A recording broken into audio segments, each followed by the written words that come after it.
Bonjour, alors je fais la vidéo du jour et vous voyez, je ne suis pas dans le contexte habituel, je ne suis pas à la maison, je suis en extérieur. Voilà, parce que c'est une journée où je suis en déplacement, comme on dit. Alors malgré tout, on va prendre le petit temps pour la méditation du jour. Et voilà, aujourd'hui, on a ce passage qui dit « Honore ton père et ta mère, afin de vivre longtemps dans le pays que l'Éternel ton Dieu te donne. » Ce passage-là fait charnière entre les premiers commandements et les suivants. C'est ce moment où il est question des parents. Et c'est toujours une question difficile, les parents, parce qu'à la fois ils sont appelés à nous conduire à Dieu, et en même temps, depuis que je suis maman, je le touche du réel, et bien on est tellement souvent des contre-témoignages pour nos enfants, qui voient dans nos vies les choses qui ne vont pas, qui ne reflètent pas la présence du Dieu, où il y a de la colère, où il y a de l'impatience, où il y a des choses pas réglées encore de notre histoire. Et les enfants ont cette faculté au fond de nous renvoyer à notre enfance, puis à notre relation avec nos parents et à nous faire avancer. Et c'est vrai que le fait d'être maman, dans le réel, je veux dire d'avoir un enfant, ça fait qu'on se prend ça, j'allais presque dire plus violemment, c'est moins spirituel, c'est vraiment plus concret, plus réel, c'est vraiment pas simple et en même temps il y a une telle grâce, parce que Dieu vient toucher les choses pas encore guéries, vient nous en débarrasser, vient nous faire avancer. Vous voyez, c'est beau, c'est dur et c'est beau en même temps.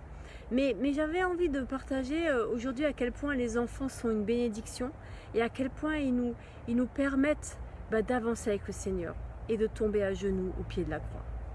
Parce que c'est simplement dans le réel. Alors, est-ce que ça veut dire que quand on n'a pas d'enfant, on ne le vit pas? Bien sûr que non. Bien sûr que non. Parce que la Bible est claire sur le fait que ceux et celles qui n'ont pas d'enfants, l'Éternel est leur héritage. Et l'Éternel leur donnera 1000 fois plus. 1000 fois plus. Dieu est bon. Et il prend soin de nous. Parce qu'au final, voyez-vous, cette relation humaine, charnelle dans le réel, parent-enfant, elle nous amène à considérer notre relation avec lui. Avec Dieu comme mon père, mais aussi comme mon mère. Vous vous rappelez, j'avais déjà fait ce truc par rapport à un dessin animé, MAPA, maman, papa. Voilà, Dieu est mon MAPA, mais pas les gants. Hein. C'est la contraction de maman et papa. Dieu est les deux. Ce père avec des entrailles de mère, qui m'a enfanté, qui m'a donné la vie. Et ça, à chacun et chacune d'entre nous. Et puis aujourd'hui, je voulais partager avec vous quelque chose d'autre qu'un peu concret. C'est comment Jésus a vécu ça. Vous vous rappelez, j'avais envie de vous partager 2 passages en particulier, pas 4, 2. À savoir ce passage où Jésus est dans le temple et il parle avec les prêtres et il les étonne par sa sagesse et sa connaissance des Écritures et aussi cette connaissance, pas simplement capable d'aligner des versets, hein, cette connaissance incarnée, vivante de l'Écriture qu'il a. Et ses parents viennent le chercher. Et puis avec Marie qui lui dit « Mais où étais-tu? Nous étions inquiets. » Il leur dit « Mais ne fallait-il pas que je m'occupe des affaires de mon Père ?» Et le texte finit en disant « Jésus leur obéissait en toutes choses. Et il grandissait et il avait la faveur de tous. » C'est le premier passage. On a vraiment l'impression d'un fils parfait qui obéit à ses parents et tout se passe bien. Même si là on est sur un moment pas de désobéissance, encore que il aurait pu leur dire qu'il restait dans le temple. Mais préoccupé par les affaires de son père, ah, on a un hélicoptère qui passe au-dessus. On va le laisser passer. Voilà, mais Jésus, préoccupé par les affaires de son père, il n'a juste pas pensé. Et ça reste un enfant. Et puis l'autre passage que j'avais à cœur de partager avec vous dans cette vidéo, c'était celui où la mère et les frères de Jésus viennent le chercher. Et Jésus dit, mais qui sont ma mère et mes frères? Et puis un autre passage encore, celui de Cana, où Marie dit à Jésus, ils n'ont plus de vin. Et Jésus répond à Marie, mais femme, qu'y a-t-il entre toi et moi? Et souvent on a l'impression d'une violence dans ce passage, femme, qu'y a-t-il entre toi et moi? Alors que non, pas forcément. Enfin moi je ne le lis pas comme ça, ou je ne le lis plus comme ça. J'entends juste Jésus qui dit femme, dans le sens où oui, tu seras toujours ma mère, mais là, les choses ont changé. Cette relation entre toi et moi a changé. Et ça me renvoie à ce passage où Jésus dit, il y a beaucoup de références bibliques aujourd'hui, à ce passage où Jésus dit, je ne suis pas venu apporter la paix, mais l'épée. entre un homme et son père, entre une mère et sa belle-fille. Vous voyez, comme si Jésus mettait là, dans le mariage à Cana, cette nécessaire distance entre lui et sa mère pour lui signifier maman, je suis adulte, c'est bon, je vais y aller. Je vais aller en mon temps et en celui que Dieu me montrera. D'avoir cette relation avec les parents, vous voyez, où ben c'est plus toi qui dis maintenant. Maintenant, c'est moi qui fais, c'est moi qui suis. Vous voyez ce que je veux dire? Et honorer à quelque chose de ça. À quelque chose de ça, de dire merci pour ce qui a été. Maintenant, grâce à vous et à tout ce que vous avez fait, tout ce que vous m'avez donné, je peux y aller. C'est une invitation aussi des enfants à l'égard de leurs parents pour avoir une autre relation. Dans le sens de, c'est de dire, ben, est-ce qu'on peut avoir une autre... Je fais ce que je crois avoir à faire. Est-ce qu'on peut en parler, mais sans que vous m'infantilisiez, mais simplement d'adulte à adulte, comme j'en parlerai avec d'autres.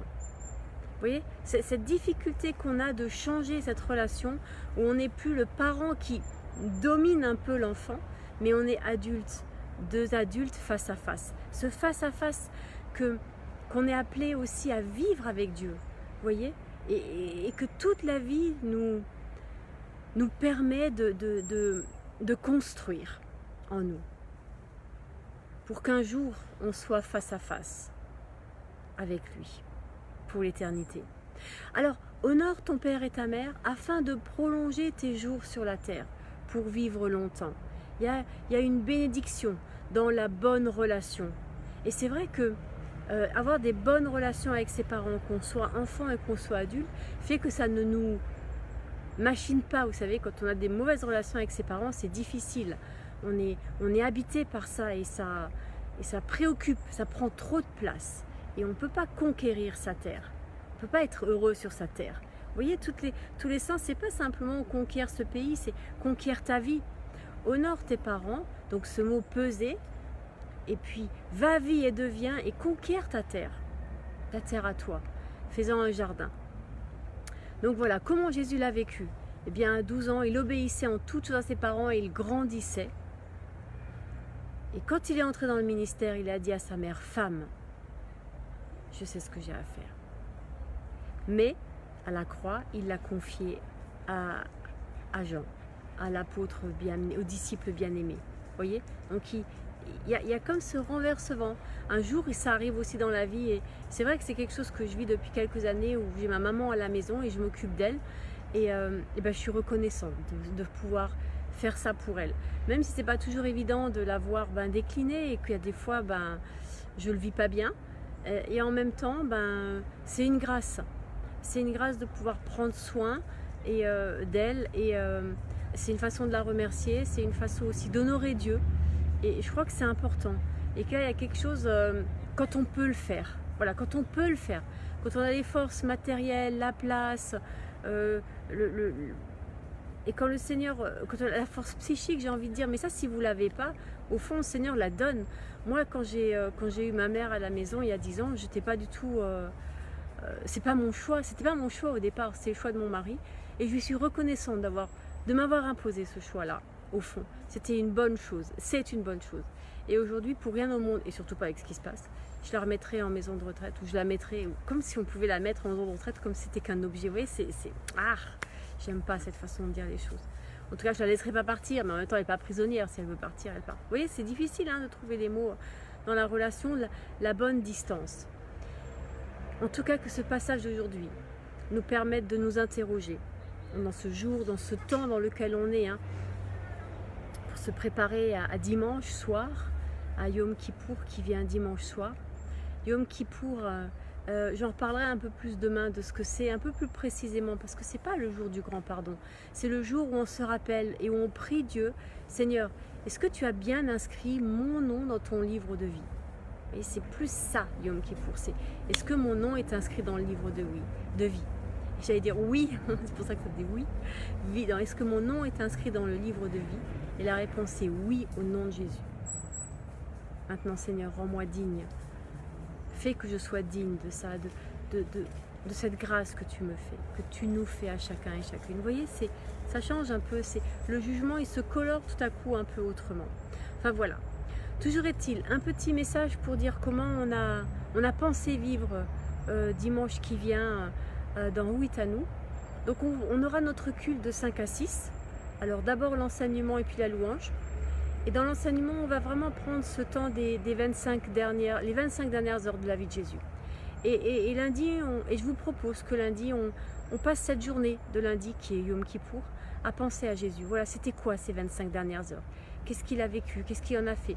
Et peut-être de voir en famille pour clore cette journée en soirée, lundi soir ou dimanche soir pour la commencer, peu importe, de regarder un film, un DVD. Il y en a, je vous propose l'enquête, vous savez ce film où ce journaliste fait une investigation, je ne dis pas le bon titre, mais voilà, l'enquête voilà, des dernières, c'est justement parce que c'est aussi une partie sur les dernières 24 heures de Jésus. Est-ce que c'est vrai cette histoire? Est-ce que Jésus a vraiment vécu? Il se pose toutes ces questions et c'est bien dans ce temps-là de se poser ces questions et c'est peut-être un film où on peut inviter un voisin ou quelqu'un, allez savoir, que le Seigneur vous conduise. Puis passer cette journée de lundi à relire peut-être ces dernières 24 heures de la vie de Jésus, comment elles sont décrites dans les actes. Là on est 4 évangiles, chacun écrit autre chose, pourquoi, comment. Et puis lundi soir on construira la souka ensemble et on vous proposera un premier enseignement justement sur un petit travail, sur ces dernières 24 heures de la vie de Jésus. Comment elles sont racontées dans les évangiles et puis comment est-ce que ça se vit dans le concret. Vous voyez, ça a été concret. Voilà, enfin voilà, on veut un peu faire tout ça, on vous propose ça. Et puis on aimerait que dimanche, dans le culte de 5 à 6, on voit qu'il y a des gens qui nous suivent et on aimerait vous inviter à intervenir. On va essayer de mettre un téléphone plus près parce que là, on s'est rendu compte qu'il y a des gens qui intervenaient, mais le téléphone était trop loin. Alors. Donc si vous avez envie de participer au débat, eh bien, n'hésitez pas à le faire. Voilà, je redirai ça pour qu'on puisse bien se préparer.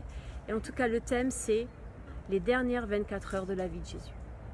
Voilà, que le Seigneur vous bénisse et que dans ce temps, dans cette journée, cette question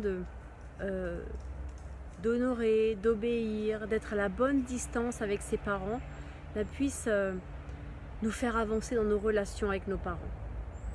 Et qu'on puisse là, dans ces relations-là, encore vivre des guérisons, des temps de réconciliation, des temps de pardon. Que le Seigneur pose sa main sur chacun et sur chacune d'entre nous. Sur nous qui sommes des enfants, parce qu'on a encore nos parents, et sur nous qui sommes parents avec nos enfants. Que le Seigneur nous bénisse. Amen. À demain.